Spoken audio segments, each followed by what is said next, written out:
You're listening to an Airwave Media Podcast. Welcome to From Beneath the Hollywood Sign. If you love old movies, Hollywood history, or the golden age of filmmaking, you've come to the right place. This is the podcast that talks about amazing stories of Tinseltown from another era and fascinating conversations with writer-producer Steve Cubine and actress-writer Nan McNamara. So, Steve, did Ava Gardner and Howard Hughes have a good relationship? Well, they did until he dislocated her jaw. What? Well, don't worry. She hit him back with an ashtray. From Beneath the Hollywood Sign is the gin joint for you. Recorded in Chicago, Illinois, with your hosts, Ken, Matt, Neal, and Jeff. This is Triviality.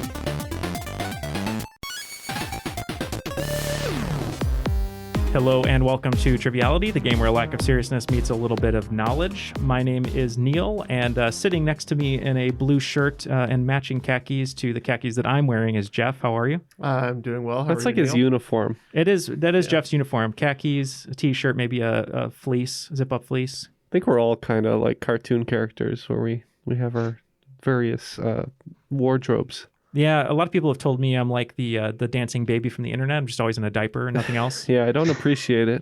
But I know, but it's hot especially when it's soiled. Well, I mean, look, you got to do what you got to do. That's what the diaper's there for, right? These recordings get long sometimes. This week. They do. And that's Matt over there. And, we said it on a Patreon bonus, but we're just going to keep saying it today. Happy birthday, Matt.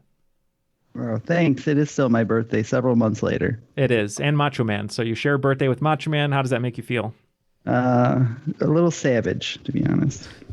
There you go. Thank you everyone for joining us. We have two very special guests with us today. Both are Patreon subscribers, and we appreciate their support. First, we're going to introduce a contestant. She will be partnering with Matt today, and she's actually coming to us from the Netherlands and has an extra cool fact to tell us about, and that is Melanie Collins van Berkel. How are you today, Melly? Hey, how's it going? Yeah, so I live in this small village called Zundert, which is the geboorteplaats, or birthplace of Vincent van Gogh. Wow. The church that his dad preached in is still standing, and the grave of his older brother is still there, who's also named Vincent. Oh, so that's not confusing for parents. Yeah, no. The George Foreman method. Yeah. Yeah, right. And Melly, you actually aren't originally from the Netherlands, is that right? No, I was born and bred in Texas and got out of there probably about 2005 and then moved here in 2012. Wonderful. Yeah, well, thank you for joining us and for playing today and also for your Patreon support. Thanks for having me. I'm really excited.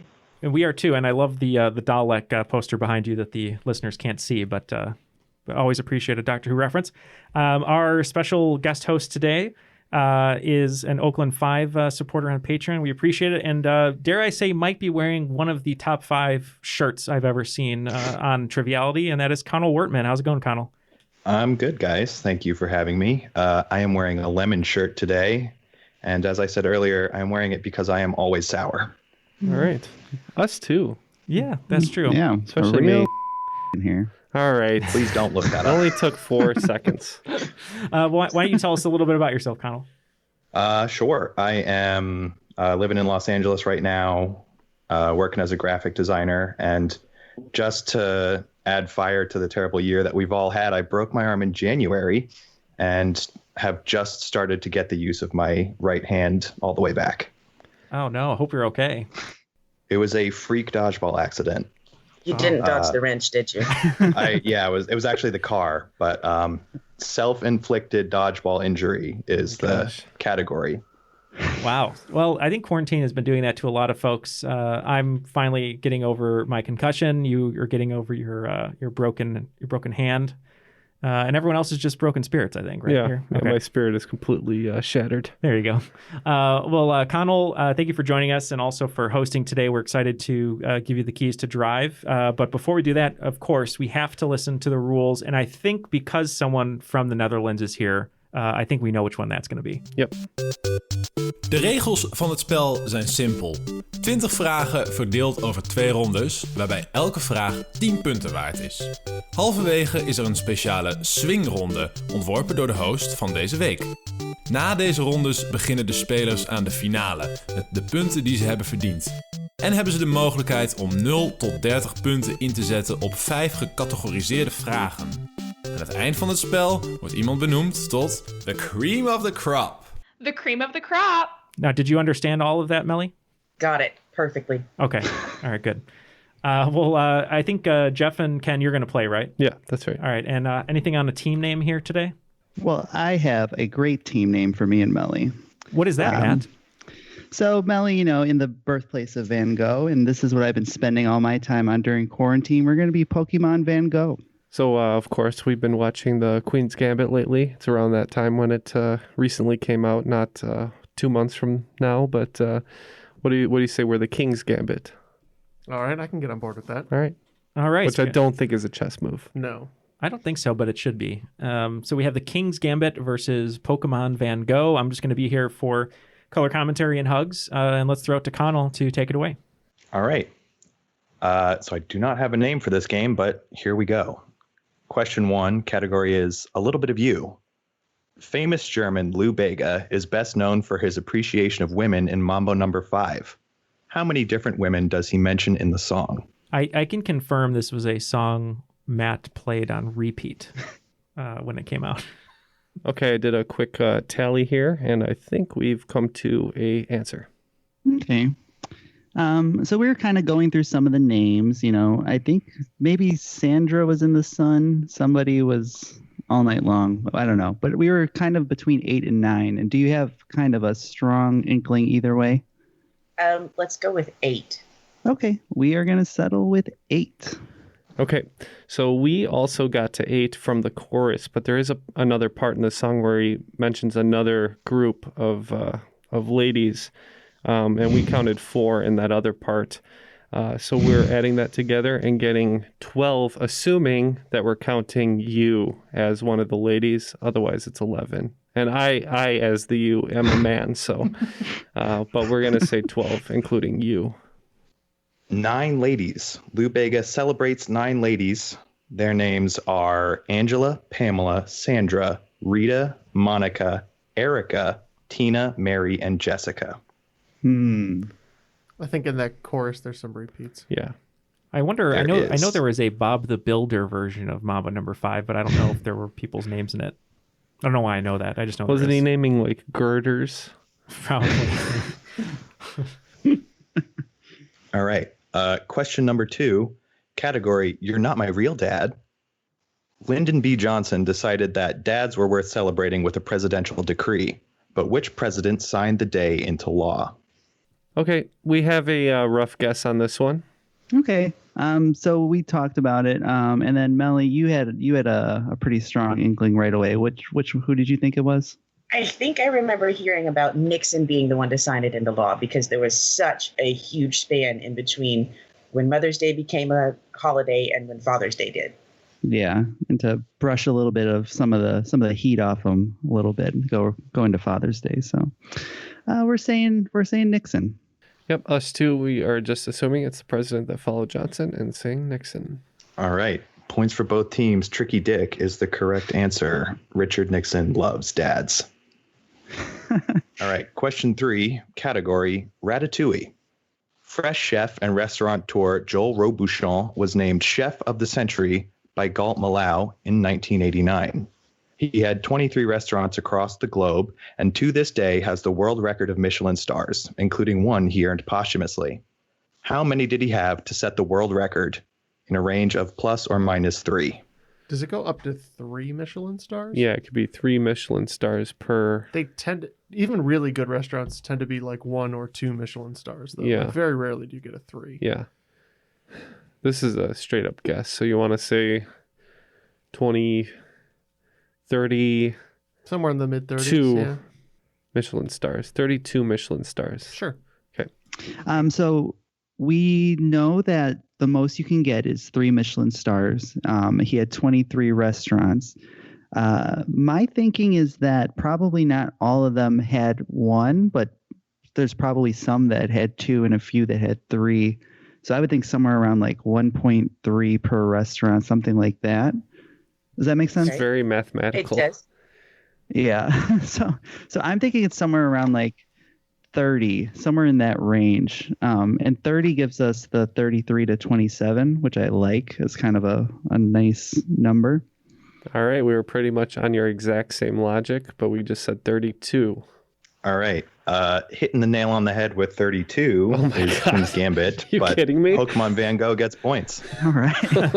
How did that happen? It's crazy. I worked when I was working at Michael Jordan's restaurant. One of the managers there worked at a restaurant that had a Michelin star, and she just said it was the standard of everything there is just so crazy. Just to earn that 1 star, it's outrageous. Like the kind of stuff they have to do. So to have that many is so amazing. I forget what movie, if it's a movie or TV show where they're waiting for the Michelin star per certifier or whatever to come, and they always said it was like the same thing. They would order a glass of water. They would order, I think, like 1 app and 1 entree, and then they would always drop their fork on the ground to see how quickly a waiter would pick it up and give you a new one.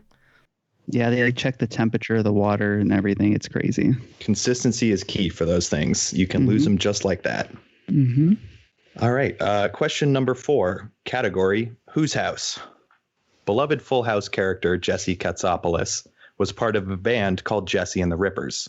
However, Katsopoulos was not his original last name in the first season. What was it? Locked in.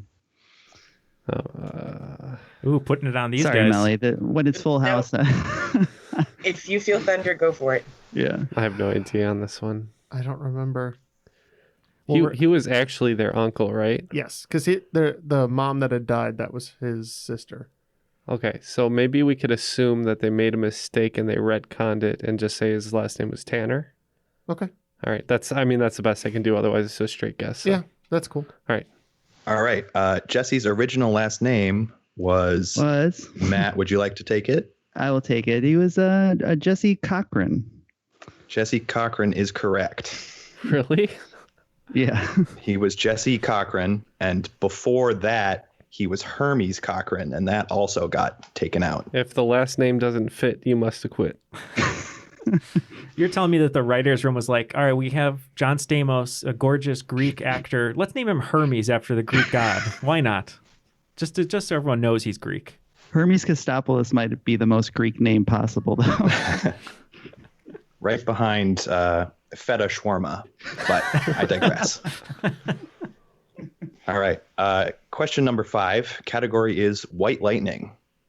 When making moonshine, to test the purity of the alcohol, moonshiners light the brew on fire.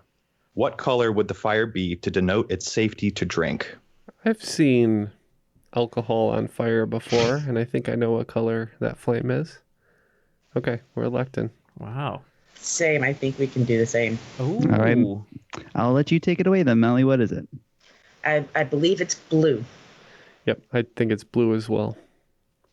Blue is the correct answer. It'd be cool if it was green, though, right? It'd be more magical. That tends to mean other stuff's gotten mixed in. Yeah. I thought... Have you guys ever had a flaming drink? No. I haven't. No, have you? Oh, yeah. Come on, of course. I would make flaming Dr. Peppers back in the day. And you take a little bit of amaretto and layer some 150 proof, I think it has to be, alcohol on top. Let it on and fire, then you drop it in a sprinkle beer. the dust from some flaming Cheetos. Yeah. It's good, though. I mean, it tastes just like Dr. Pepper after you drop it in the beer. It's weird. Very good, though. That is a great endorsement by the co-host that we call White Lightning here at Triviality. And that brings us to our first score update after 5 questions, which has the King's Gambit with 30 points and Pokemon Van Gogh with 40 points. Jumping into question number 6, the category is In Memory of Alex Trebek. So I'm doing a spin on a classic Jeopardy before and after, where I'm going to give you the 2 quick plots of movies, and then you have to combine them for the before and after title. So Here we go. Steve Carell and Dane Cook go to a family reunion where he falls in love with young rebel Judith. And at the end, they are serenaded with Always Look on the Bright Side of Life. All right, we're locked in. You guys are locked in. Okay.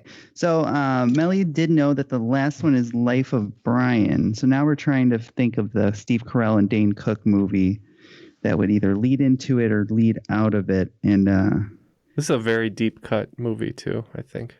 I was like 40-year-old virgin life of Brian, which is a different movie.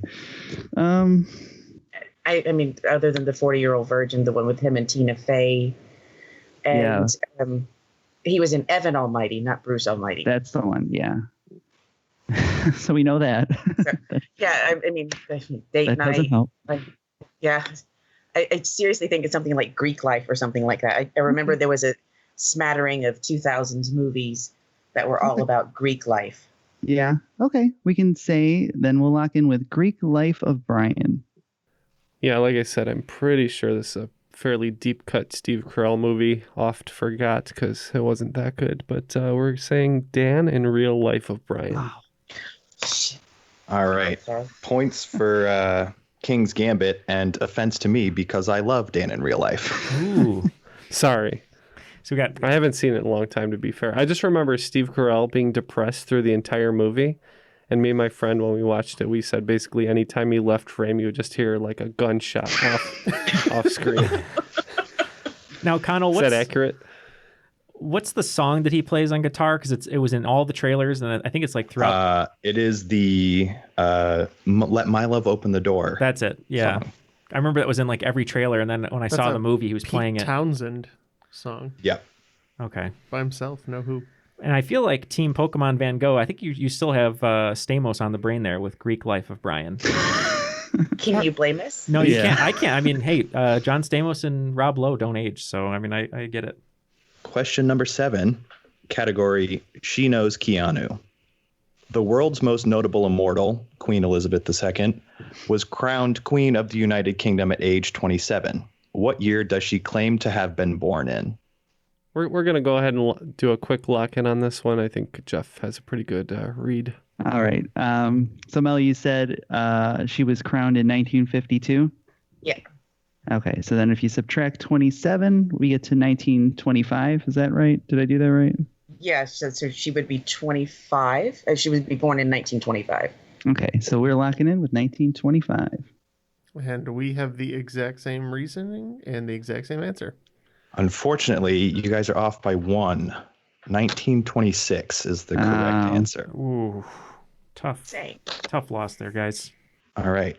Question number 8. Category is Nidoran. Pokemon is the biggest selling media franchise in the world, earning over $90 billion. With the video game series being the second best of all time, only behind Mario. The entire series has 139 games. How many of them are in the main gotta catch 'em all style in a range of plus or minus 3? Okay, so this one's all on me.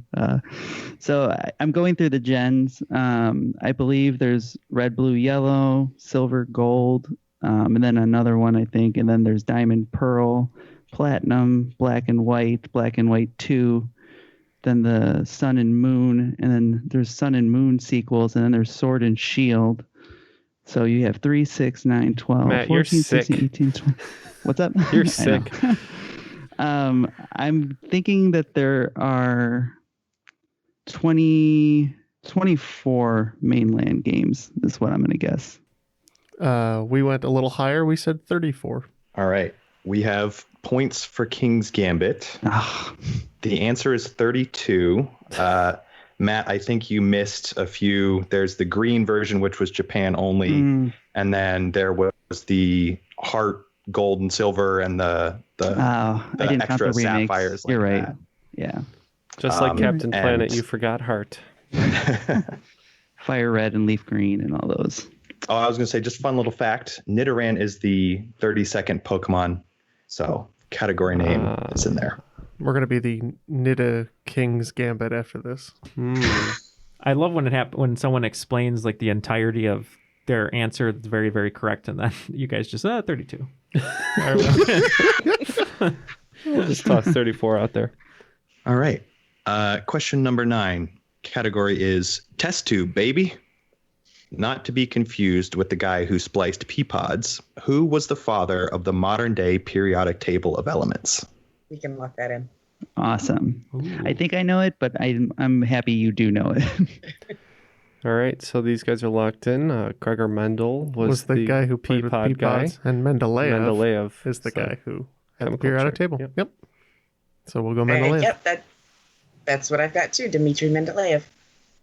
Points all around. His story's pretty crazy when he fled Russia. It's an interesting autobiography, or biography if you ever get into it. I will definitely not read that. Kind of figured. Maybe I'll read the Wikipedia page. All right. Last question of the round. Category is filicide. Presumably tired of him getting it on, which American singer was killed by his father on an unfortunate April Fool's Day? That's sad, but we are locked in. I'm pretty sure this is Marvin Gaye. Yep, we also had Marvin Gaye. Again, points all around. He intervened in a fight between his parents, and then his father killed him with the gun that Marvin got him for his birthday. Oh, what a bummer. You're bringing the Matt. Jeff energy today. April Fools. Matt, make sure you don't kill me with the gun that I bought you for your birthday. That would be impressive. my best. Because that would be one hell of a Nerf gun. Looks like after the first round here, the scores are still close, as Ken alluded to earlier. We have the King's Gambit with a slight lead of 80 points and Pokemon Van Gogh with 60 points. So before we throw it to Connal for the swing round, just wanted to mention if you'd like to join us on social media, you can go to @TrivialityPod on Twitter and Instagram. You can see some fun posts from Matt and his apartment, new episode announcements, things like that. Or you can join us over at The Crop on Facebook and talk with fellow listeners. And then brand new, you can go to our Discord. So there's a new Discord we started for people who maybe want a different option than Facebook. And we will say that we are transitioning to Discord to record our episode. So if you'd like to be on the show, make sure to create a Discord account. And when the time comes, we can call upon you and meet you over Discord. So join Discord if you want to ditch the Zuck. Yeah, there you go. That's a good phrase there. Save Ferris, ditch the Zuck. It's hard to say though. It is actually. It's not a good catchphrase at all. Not great marketing, but we're workshopping it. But as we go into the swing round, I just want to mention we would be tied if not for our freak luck in the number guesses. But let's hear about the swing round. All right. To segue off of our downer of a last question, this round is called Killed the Vibe. It is a round all about world famous or infamous serial killers. So I'm going to read you a quick synopsis of their horrific exploits, and then you give me their name or I guess their more popular media name, unless it is in the question itself. Okay. So, sounds good. All right. Question number 1. This killer tormented Whitechapel between 1888 and 1891. He killed 5 prostitutes and was never caught. Some people believe he was from hell. Jeff. Question. Yes, it was Jeff. Question number 2. This killer operated in the Chicago neighborhood of Cook County between 1972 and 1978. He killed at least 33 boys and became known as the Killer Clown after he was caught. Question number 3. This killer started young by murdering his grandparents, for which he was locked away until his 21st birthday. After he got out, he moved in with his mother, who worked at USC Santa Cruz. There, he killed 6 co-eds. After his arrest, he narrated books on tape in jail. Question number 4. This killer operated in Milwaukee between 1978 and 1991. He killed 17 men and boys, many of which he ate, several of which he attempted to turn into zombies by drilling holes in their heads and injecting acid. Question number 5. This killer operated in Northern California from 1968 to 1969. He killed 5 young men and women and injured 2 more. In a series of letters with cryptograms to the police, he claimed to have a body count of 37. He was never caught. Question number 6. While technically not a serial killer, he operated in Plainfield, Wisconsin from 1954 to 1957. He killed 2 local business-owning women and possibly his own brother. He gained national attention after the press found that he robbed graves to craft trophies and clothes from human skin and bones. Question number 7. This killer operated across the continental United States between 1961 and 1978. He killed 30 plus women and kept some of their heads as trophies. A lifelong Republican, he worked at a suicide hotline, drove a Volkswagen Beetle, and escaped custody twice. Question number 8. This killer operated in Chicago from 1891 to 1894. He was known as the Devil in the White City and built a hotel specifically for murdering travelers.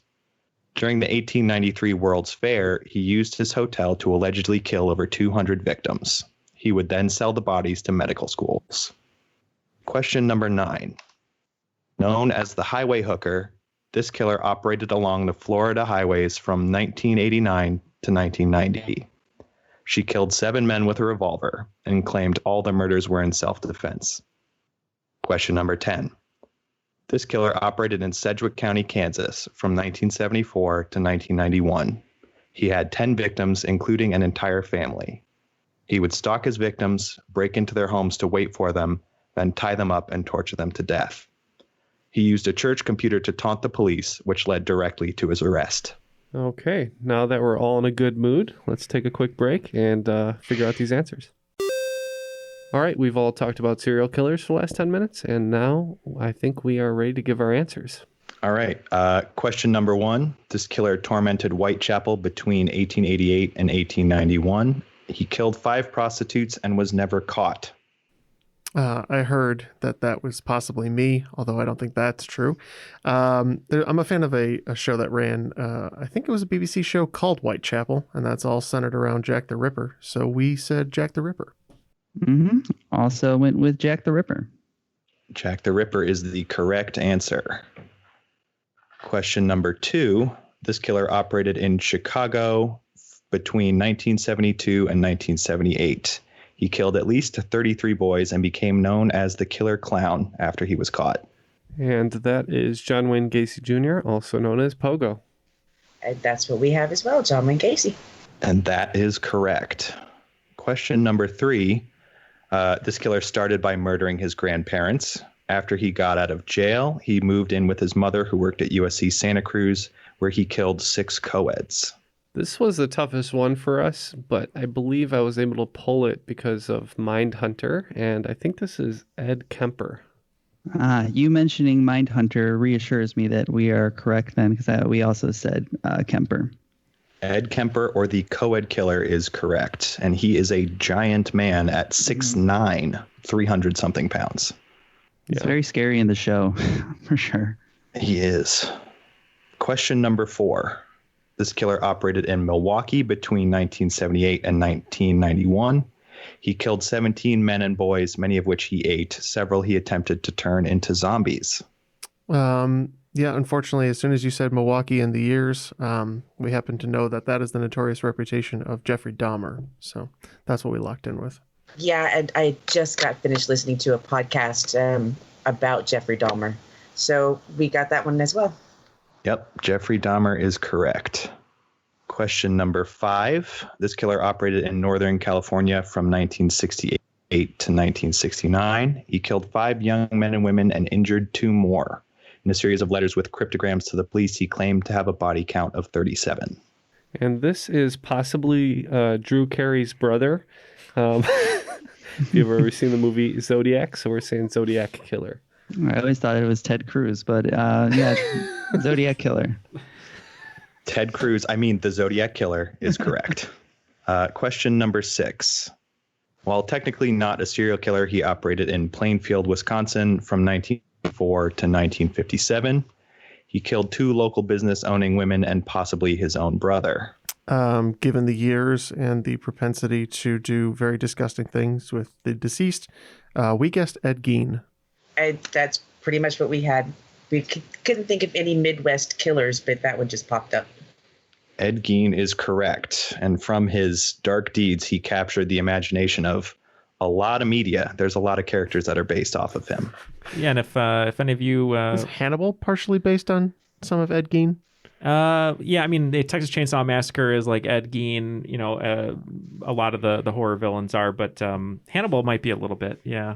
Buffalo Bill is based off of him. That's right, Buffalo Bill, yeah. Just shout out to a friend of mine, Chuck Perello. He did a movie with Steve Railsback called Ed Gein. It's a fun independent movie if you want to check it out. Coolio. Question number 7. This killer operated across the continental United States between 1961 and 1978. He killed 30 plus women and kept some of their heads as trophies. Yeah, this one we were a little less sure about, but I think you said something about him working as a suicide hotline operator, and I think that was Ted Bundy. Oh. Yeah, we had no idea, so we actually just guessed Ed Gein for both of these, hoping that one was right. So we already used that bullet. Ted Bundy is the correct answer. He also had a yellow Volkswagen Beetle and was a Republican. So there you go. Correlation? Yeah, Volkswagen Beetle and Republican equals serial killer. Number 8, this killer operated in Chicago from 1891 to 1894. He was known as the Devil in the White City and built a hotel specifically for murdering travelers. Yeah, probably the second most famous Holmes of the late 19th century. We said H.H. Holmes. And I believe Leonardo DiCaprio is still working on his mustache for this role. Yeah, which should come eventually, right? It's already been like a decade, so hopefully it'll come at some point. And the role of the mustache. Both. Okay, so we also had H.H. Holmes. All right, points all around. This is your favorite hotel, right, Jeff? He often summers there. Yeah, yes. Jeff likes to call it his little modest scare B&B, right? Yeah, that's my favorite hotel. My favorite motel, of course, Bates. So his home's away from home. You could do a home inspection show with the home inspector Holmes on Holmes' Holmes. Now that should be a T-shirt right there. All right. Question 9. Known as the highway hooker, this killer operated along the Florida highways from 1989 to 1990. She killed 7 men with a revolver and claimed all the murders were in self-defense. We believe this is the monster who inspired the film Monster, and we said Eileen Wuornos. We also said Eileen Wuornos. Indeed, it is Eileen Wuornos. Number 10. This killer operated in Sedgwick County, Kansas from 1974 to 1991. He had 10 victims, including an entire family. He would stalk his victims, break into their homes to wait for them, and then tie them up and torture them to death. All right. This one is also text shorthand for Bring the Kool-Aid, but I believe this is the BTK killer. Oh, I thought BTK was Neal's favorite Korean boy band. Unbelievably, we guessed total guess on this one because we couldn't think of any more Midwestern killers and said BTK. BTK, or Dennis Rader, as his first name is unfortunately made, is correct. So good job, guys. You know, if I listened to that whole last question, I would have got it. I completely missed the entire part about tying them up, and we're like, who could that be? Bacon, taro, and kimchi sandwich. Now that's a night. Well, that's enough about serial killers, and I'm not just talking about Jeff voraciously eating his Fruit Loops. Let's move on to the second round after the score update. Yes, thank you, Ken. Well, it looks like Team King's Gambit batted perfect in that round. You didn't have to point out how disgusting we are. So, yes, you got 50 points there, bringing your total to 130. And Team Pokemon Van Gogh only missed one, giving them 45 points and bringing their total to 105. All right. We're going to try and lighten the mood a bit now. Jumping into question 11. Category is Bat Got Your Tongue? In 1945, the Chicago Cubs basked in the first World Series since the end of World War II, although the games didn't take place in a particularly exotic locale. What team did they play against? We can lock in. I'm not picking up on any of the hints in this question. Are you? They didn't bask in any particularly... What locale? It wasn't an exotic locale, he said. I'm trying to think of maybe the opposite of exotic. Tigers? Detroit Tigers? It could be the Detroit Tigers. All right, let's go with Detroit Tigers. God, I hate when you do that. Yeah, it's the Detroit Tigers. It's an exotic animal. Joe Exotic. Exactly. Detroit Tigers is correct, if you can believe that came out this year. Detroit Tigers is correct. All right. Question number 12. Glove full of Vaseline. That was Neal's college nickname. That was. You got to keep your hands soft for your wife. And his and his eventual media serial killer name. What is it? A glove full of Vaseline? Okay. I've been down that road once or twice. I have dry skin. That's all I'm saying. Yeah. Question 12. Which American classic was made into a Broadway play starring James Franco and Chris O'Dowd as two dusty bunny lovers? Catcher in the Rye is the one with Lenny, right? That's the one with Holden Caulfield. And Lenny, yeah? No? Oh, wait, is that the one where the two boys... Does the one boy end up murdering the other one? Isn't the one... What's the one where Lenny kills the bunny? You know what I'm talking about? I wish I did. John Malkovich. What's the other book? So there's a book where Lenny kills a bunny, right? Okay. And then the guy kills him. I didn't have to read it in high school. That's why I'm like vaguely. Is it Catcher in the Rye? You're thinking about your I was like, Spark Catcher in the Notes? Rye was never assigned to me, so I don't know. Yeah. I think it's Catcher in the Rye. Okay. And we're going to go with Of Mice and Men. That's the one. Damn. Because Lenny kills the bunny. Now, so I said to And then Jeff, Squidgy kills Liddy. I described that whole scene to Jeff, and I said there are two books I didn't have to read in high school that everybody else had to read, and one of them was Catcher in the Rye, and I couldn't remember the other one. Yeah, I also have never read Of Mice and Men. Yeah, I know. We were in the same English classes. That's the problem. Of Mice and Men is correct. It's pretty dark, so maybe you're lucky that your little high school brain didn't have to take it in. Yeah, no, I could name a few other books that I read that were super dark. So now, Matt, what do you think of the band Of Mice and Men? I'm a fan. It has the guitars from Attack, I believe. You like the crab Oh, core? Stick Stickly? Yeah, 100%. I thought band. he did kill the bunny, but I think the reason he was murdered is because he killed a person on accident because he didn't know his own strength, right? Well, I don't know. I've never read it or seen the John Malkovich movie. I'm pretty sure that's what it was because John Malkovich, well, he didn't talk in the movie, but if he did, he would have said, what, Ken? I killed the bunny on accident. No, it was Gary Sinise. But no, I was going to say, when I was in New York with my friend Phil at one point, we had gone to Times Square near Broadway, and we knew all the shows were getting out, and there's a lot of celebrities at that time, like doing shows. So we went to Hedwig and the Angry Inch, saw Neil Patrick Harris signing autographs, like pretty close to him, and then we walked right around the corner, and then James Franco and Chris O'Dowd came out. And we're meeting fans. We just kind of did that for like an hour and looped around. It was kind of fun. So was James Franco Lenny? He was Gary Sinise's character. He was George. George, yeah. And Chris O'Dowd was Lenny? Yeah. Chris O'Dowd was Lenny. I would swap those two. I think he wore lifts too, so he was a lot taller too. Chris O'Dowd. Okay. Yeah. Of Mice and Men is correct. And yeah, in the end of the book, Lenny murders a girl because he doesn't know his own strength, and so George has to do the world a favor. I see. And that's according to the book, though, is what you're saying, not your own personal opinion. Yeah. Okay. Sometimes at the gym, Jeff doesn't know his own strength, and he does 100 pull-ups in a row. Not these days. Like, but stop. I heard Will Smith actually fashioned his scene in I Am Legend after you, doing all the pull-ups. Question number 13, category is, she was a giraffe. Mata Hari was one of the first famous female spies. In World War I, she was convicted of espionage and executed, so she must not have been that good. What country was she working for? All right, Jeff and I are going to go ahead and lock in here. I've heard about her on a podcast. I also saw a piece on her on Drunk History once.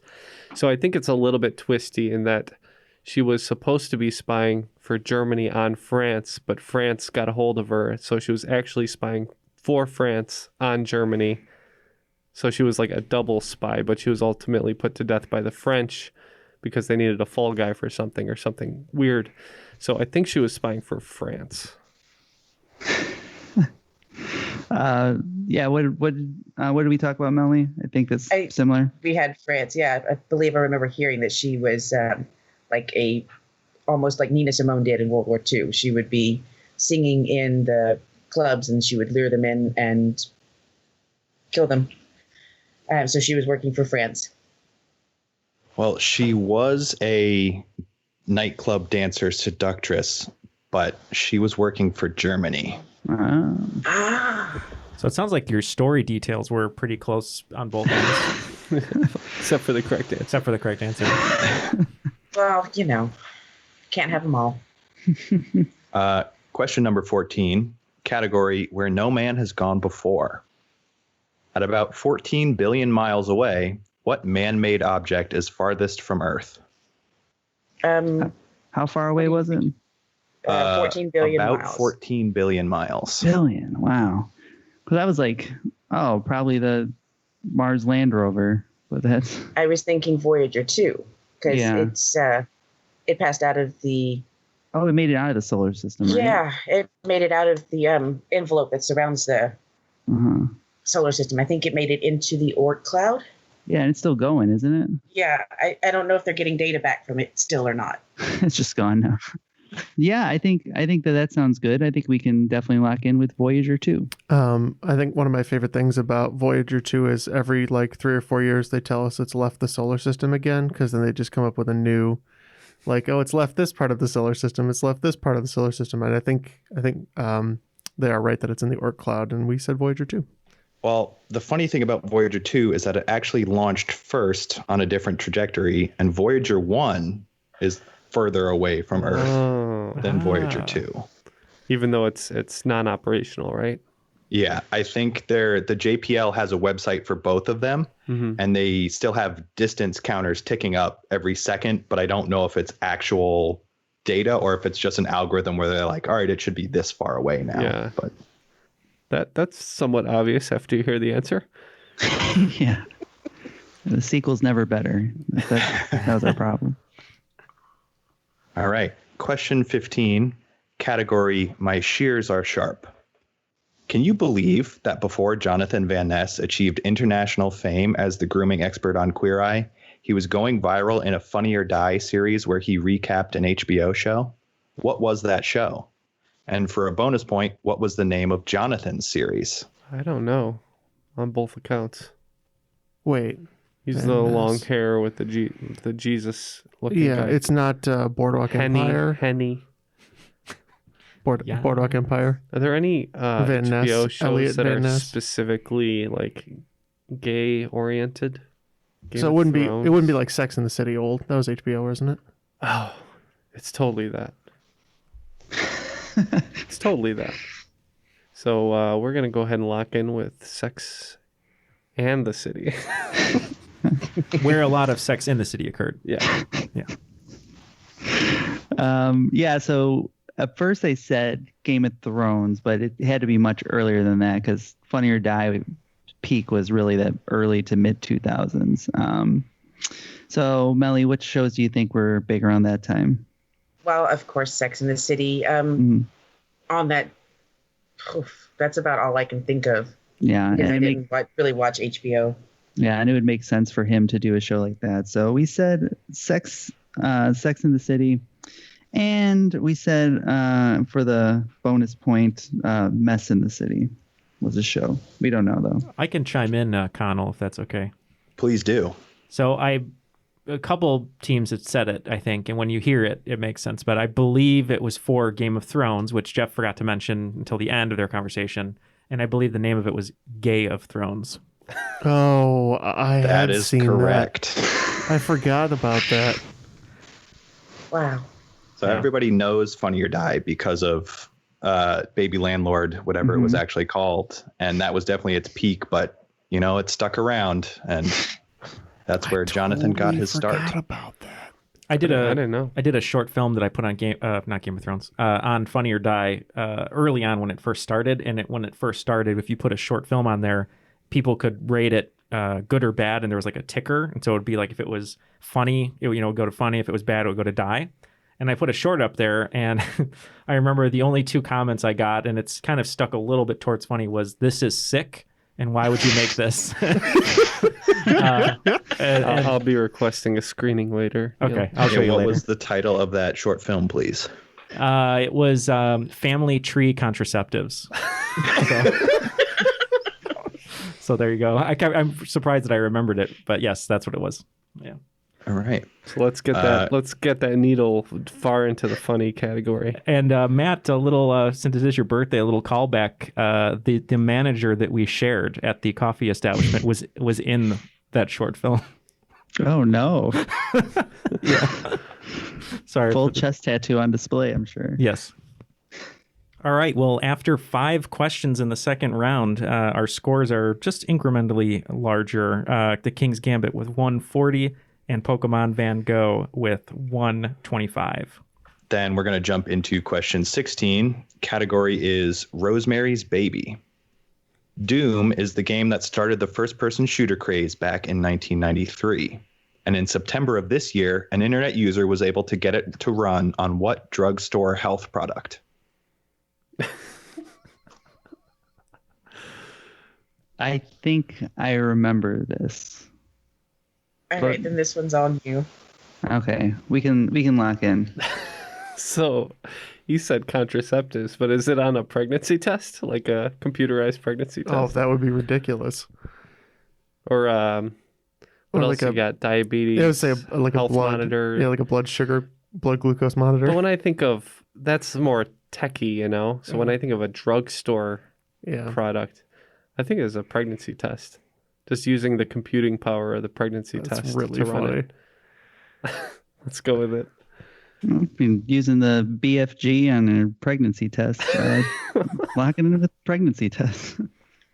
Pregnancy test is the correct answer. They got that tiny little digital screen, and there's very little positive space. It's all negative space except for the walls. So it's I think it's quite a only technical positive feat. space 50% of the time. Now, you don't want to speed run it on a pregnancy test, is what you're saying. Gotcha. All right. Question 17. Category is the greatest nation. In 1942, Private Wojtek joined the Polish army as they were evacuating the Eastern Front. After his unit merged with part of the British forces in Italy, he earned fame at the Battle of Monte Cassino for moving incredibly heavy boxes of ammunition with his bare hands. He retired at the rank of corporal and spent the rest of his days in Scotland. What was Corporal Wojtek? So I'm listening to this question, and then the actual question part comes, and I'm just completely thrown for a loop. I actually know this, though, so we can lock in. Is it a gorilla? I thought it was a man, the whole question, and then he says, what was he? World War II, so no, not a machine. He said bare hands, so it has to be some kind of animal with hands, right? So a gorilla. I've never felt more lost. I don't in think my a entire monkey life. could. A chimp could. Not picking up more than a human, right? A chimp probably could. If he's doing your pull-ups, you might be able to. A gorilla definitely could, but I don't. A baboon. A baboon could not lift more than a human, I think. Rip your face off, yes. I would say a gorilla, even though having a gorilla on the front lines is a little hazardous. I would love to tell you that I've heard dumber things that have been done in history, but... All right, we're going to say it's a gorilla. You're going to be mad at yourself. So if he was in the U.S. Army, he would have the right to use his bare arms, but he's using his bare hands. It's a bear. Yep. Corporal Wojtek was a bear. He saw some soldiers lifting ammunition boxes, and he was just like, I'm going to do what they're doing. And he picked up the ammo and got promoted. Did he have a first name, or was he just known as Wojtek? No, he was just known as Wojtek. So the Which soldiers means bear rescued in him Polish. from Iran, I think, as they were evacuating. And they fed him beer and cigarettes, and they were just like, all right, he's a soldier now. Oh, wow. Just one of the boys.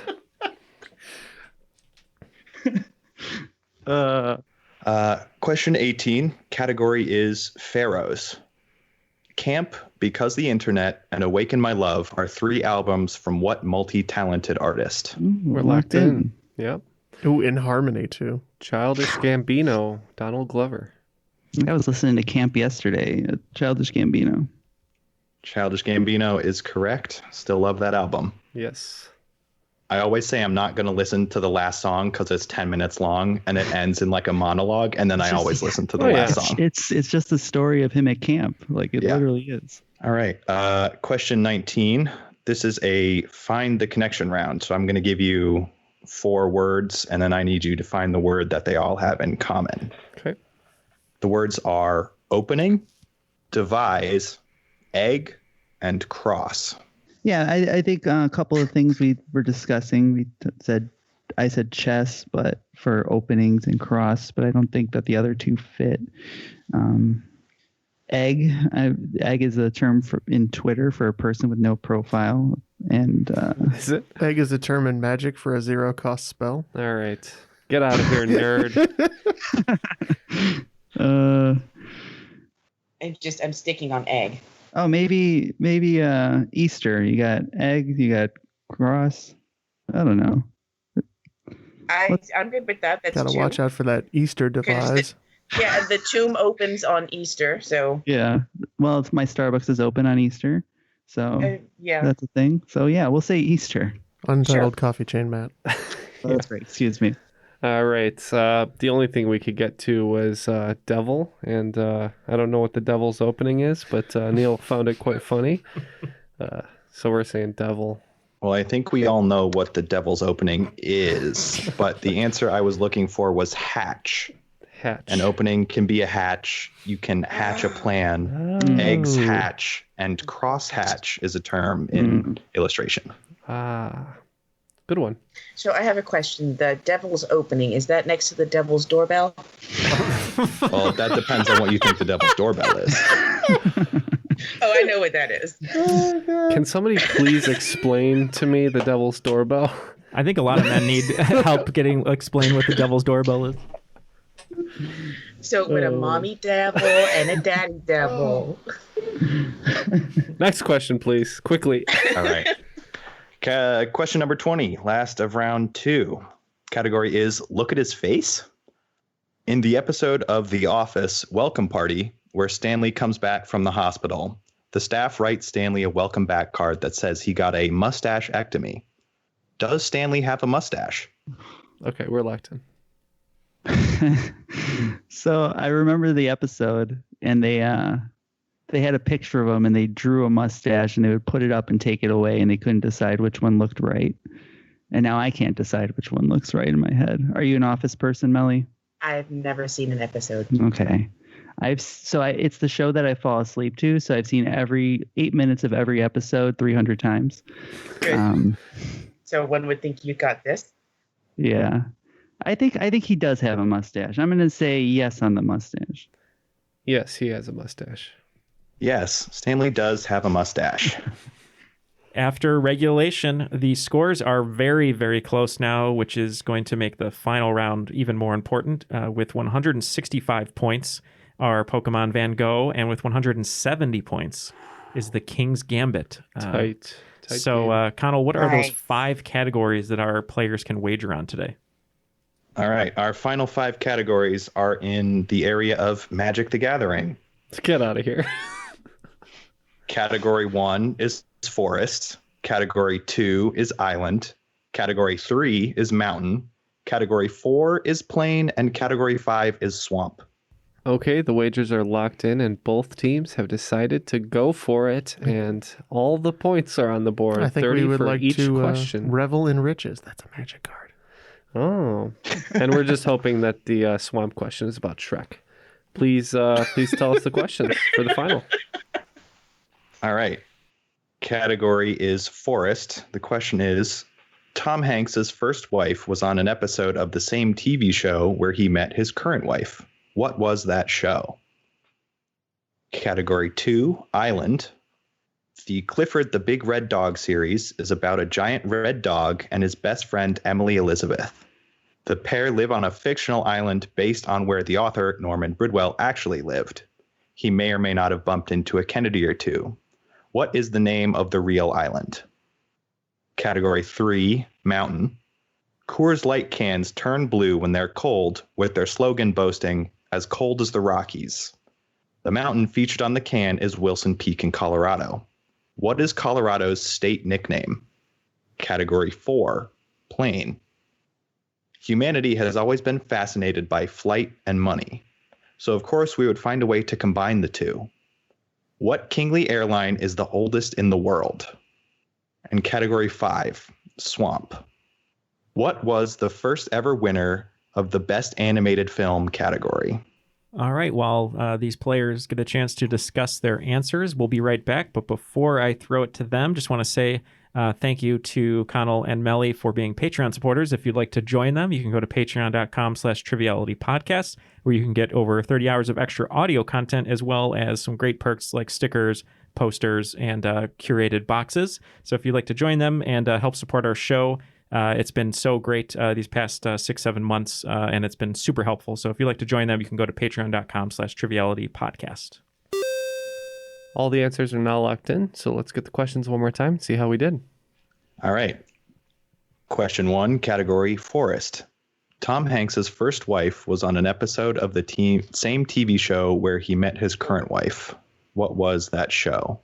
Yeah, this one we just have no idea, so we're just throwing a guess out there and saying Happy Days for 30 points. It's surprising because it's based on you guys, but I'll throw it to Matt. That's so funny because we're also hoping that these Happy Days are yours and mine because we also guessed Happy Days. Oh, I was thinking it would be about you and Ken, Jeff. I think it's Bosom Buddies. Bosom Buddies is the correct answer. Oh, man, I said Bosom Buddies. It was a show I had never heard of until writing this question. All right. Question 2, category was island. The Clifford the Big Red Dog series is about a giant red dog and his best friend, Emily Elizabeth. The pair live on a fictional island based on where author Norman Bridwell actually lived. He may or may not have bumped into a Kennedy or two. What is the name of the real island? Okay, I believe we've previously established that Clifford was red because of all the blood on his white fur from his victims, right? That's right, yeah. Jeff had an answer for this one. Yeah, Kennedys are famously like a big Massachusetts family, and one of the places that wealthy Massachusetts people tend to go is Martha's Vineyard, so that's what we guessed. And we decided to go with Cape Cod, which is not an island now that I think about it. Melly, you're right about that. So the answer is Martha's Vineyard, and it is my home. So I always try and include one Martha's Vineyard question in every quiz I write. That would have been very useful information 15 minutes ago. That's exactly why I didn't say anything. Category 3, mountain. Coors Light cans turn blue when they're cold, with their slogan boasting, "As cold as the Rockies." The mountain featured on the can is Wilson Peak in Colorado. What is Colorado's state nickname? We weren't super sure on this one, but for another 30 points, we just guessed Rocky Mountain State. Yeah, for my birthday, I was riding that silver bullet all the way to the Centennial State. Centennial State is correct. I got to give a shout out to my grandma for that one, because for about 10 years, whenever we would talk on the phone, she would always start the conversation off with, "Guess which state nickname I'm in right now." I think I got maybe one right ever. Category 4, plane. Humanity has always been fascinated by flight and money. So, of course, we would find a way to combine the two. What kingly airline is the oldest in the world? Take a guess. Yeah, for 30 points, we didn't know. We named a lot of airlines, but we couldn't think of one that had a kingly sounding name. We guessed maybe this was KLM. Oh, well, you worked your way into that one because we're pretty sure it's KLM. KLM is correct. We're getting a lot of lucky guesses. Literally stands for king. So the K is Koninglike. It means kingly. It goes for the government runs it. Nice. That is a better explanation than any I could have given, so thank you. I'll be. I will chime in here real quick, just for a little spoiler. The scores are basically exactly the same now because all of their answers have washed out up until this point. So whoever... So we're up by 5. You're up by 5, so... So it all comes down to the swamp question. All right. Who's going to get it right? With a white chest, I have to say, category 5, swamp. What was the first ever winner of the category Best Animated Film? Gotta go with Shrek. We'd be such a loser if we didn't get this one. Yeah. Shrek. Shrek, our beloved Shrek, is correct. Shrek is life. Shrek is love. Well, as we said, it all came down to that last question, and the scores, as far as wagering is concerned, didn't change. So the final scores are 195 for Pokemon Van Gogh, and with 200 points, today's cream of the crop, the King's Gambit. Remaster crap. Well played, guys. Very close. Good job, game. everybody. Well, I forgot to add my 10 extra bonus birthday points. All right, actually, give him the so- bonus points for his birthday. 10 bonus points. You guys are the cream of the crop. Remaster crap. Hey. Yeah, well, thank you, Matt, for sharing your birth with us and giving those extra points. I could have gone without all the birth photos, though. Well, it's important that when you lose, you just keep asking for the points to change until you win. That's usually how that works, right? Yeah. You know what? Let this not be a precedent, okay?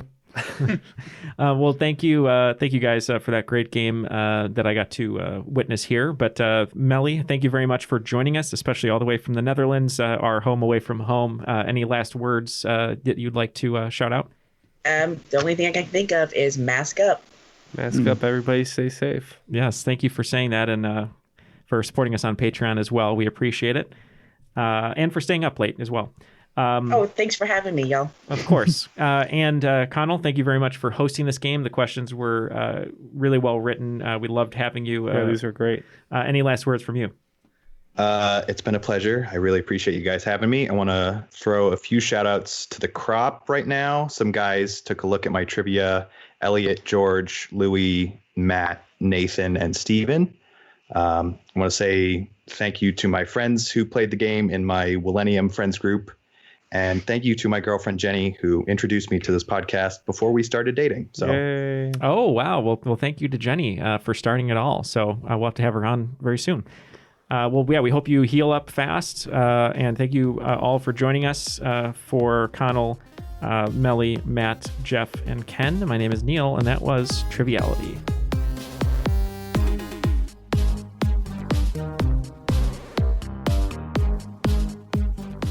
I don't know about Devil's Opening, but Devil's...